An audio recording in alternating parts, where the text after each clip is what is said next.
And for example ఈ యొక్క domain చూడండి.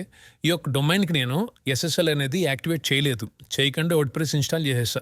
అలా చేయటం వల్ల నాకు ఇక్కడ చూడండి నాట్ సెక్యూర్ అని చెప్పి వచ్చింది. నాకు ఇక్కడ మీరు జాగ్రత్తగా అబ్జర్వ్ చేస్తే మీరు ఇది కాపీ చేసి న్యూ ట్యాబ్‌లో పేస్ట్ చేస్తే చూడండి నాకు హెచ్‌టిటిపిఎస్ లేదు.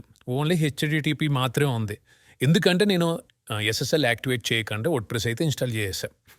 ఇప్పుడు నేను ఒకసారి ఎస్ఎస్ఎల్ ఓపెన్ చేస్తాను. ఇక్కడ చూడండి ఎస్ఎస్ఎల్ యాక్టివేట్ చేయకుండా వర్డ్‌ప్రెస్ ఇన్‌స్టాల్ చేశా. ఇప్పుడు నేను ఎస్ఎస్ఎల్ అనేది యాక్టివేట్ చేయాలనుకుంటున్నా. సో ఎస్ఎస్ఎల్ యాక్టివేట్ చేసిన తర్వాత మీరు 30 మినిట్స్ అయితే వెయిట్ చేయాలి. 30 మినిట్స్ అయిపోయిన తర్వాత అప్పుడు మీ యొక్క వర్డ్‌ప్రెస్ డాష్‌బోర్డ్ ఓపెన్ చేయండి. wp-admin ఓపెన్ చేసిన తర్వాత మీ యొక్క యూజర్ నేమ్ పాస్వర్డ్ ఎంటర్ చేసి లాగిన్ అవ్వండి. అయిన తర్వాత ఇక్కడ మీ సెట్టింగ్స్ ఓపెన్ చేసి జనరల్ ఓపెన్ చేయండి. ఇక్కడ మీరు ఎస్ యాడ్ చేయండి.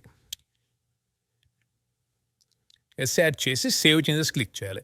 ఎస్ ఎప్పుడు యాడ్ చేయాలంటే ఇక్కడ మీరు ఓన్లీ యాక్టివేట్ చేసి 30 మినిట్స్ వెయిట్ చేసిన తర్వాత మీరు సేవ్ చేంజెస్ క్లిక్ చేయాలి. అంటే మార్చి సేవ్ చేంజెస్ క్లిక్ చేయాలి.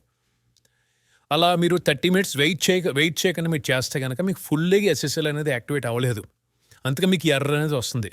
మీరు అడ్వాన్స్ క్లిక్ చేసి ప్రొసీడ్ క్లిక్ చేయండి. సో ఇక్కడ నాకు ఎస్ యాడ్ అయిపోయింది చూడండి. కాకపోతే రెడ్ సింబల్ ఎందుకు వచ్చిందంటే నేను ఇంకా 30 మినిట్స్ వెయిట్ చేయలేదు, ఫుల్లీ నాకు యాక్టివేట్ అవ్వలేదు.